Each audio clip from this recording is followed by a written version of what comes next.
Hi all, welcome back. Today's discussion will be the continuation of our previous discussion on the topic waste and ecosystem. So let's move on to the part 2. Part 2. Today we'll be discussing on the following topics: the biotic and abiotic components of an ecosystem. The components of ecosystem. An ecosystem basically contains two components, biotic component and abiotic component. Coming to the biotic component, it includes three types of organisms: producers, consumers, and decomposers. Let's talk in detail about producers. Green plants, blue-green algae can produce their food from inorganic substances using light energy. Therefore, all green plants are called as producers. These can also be termed as autotrophs. Planktons are very minute or microscopic organisms freely floating on the surface of water, in a pond, lake, or a river.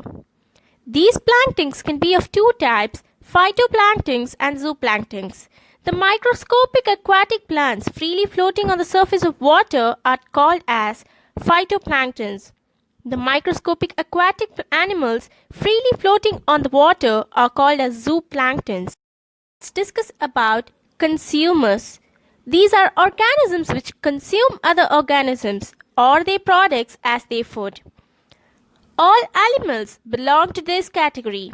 The consumers depend upon producers for their food directly or indirectly. They get their food by eating other organisms or their products. For example, man, fish, lion, cow, etc. are the common consumers. Consumers are classified into four types: herbivores, carnivores, parasites, and omnivores. Let's talk about each in detail in the upcoming slides. What are herbivores? Herbivores are organisms which get their food by eating the producers or the plants directly. Herbivores are also called as first-order consumers. Some common examples of herbivores are deer, rabbit, rat, squirrel, goat, and cattle, etc. Now, what is carnivores? Yes, carnivores are organisms which consume other animals. Therefore, carnivores feed on the flesh of herbivores. These are called as primary carnivores or the second-order consumers. Some common examples are snake, cat, jackal, frog, birds, and fishes. Some common examples are snake, wildcat, jackal, frog, some birds, fishes, etc. There are animals which prey upon primary carnivores. They are termed as second-order consumers or third-order consumers.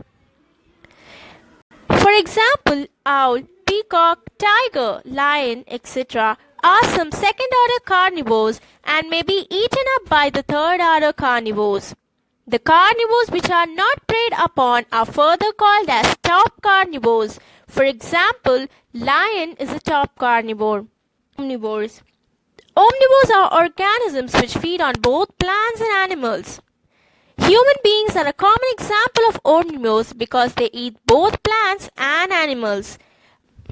Now, let's talk about the third biotic component, decomposers. Fungi and bacteria break down, that is, decompose the dead plants, animals' complex compounds into the simpler one. These are termed as decomposers. The decomposers help in the replenishment of natural resources. These are also known as micro-organisms or saprotrophs. These can also be termed as reducers. So, what is the importance of decomposers? Decomposers helps in decomposing the waste and dead bodies of plants and animals. Therefore, they clean the environment. Decomposers releases minerals and other raw materials trapped in the organic matter. These are picked up by plants. This also helps to maintain the fertility of the soil. The decomposers produce some acids which are useful in solubilization of some minerals. The decomposers help in recycling the materials in the biosphere so that the process of life may go on and on without ending the chain. Now, let's discuss on the topic abiotic components. These are non-living components of an ecosystem. These include the physical environment. It affects factors like soil texture, topography, water, and air. Inorganic substances like carbon dioxide, nitrogen, oxygen, water, phosphorus, sodium, potassium, and calcium. These are involved in the cyclic materials in the ecosystem. Organic compounds such as proteins, carbohydrates, and lipids. These largely form the living body and link the abiotic and biotic components. Climatic factors such as sunlight, temperature, pressure, humidity, moisture, rainfall. These factors affect the distribution of organisms. We have come to the end of today's discussion on abiotic and biotic components of an ecosystem. Hope it was clear and easy to understand. Let's meet again in the third part of the chapter, Ecosystem and Waste. Until then, bye.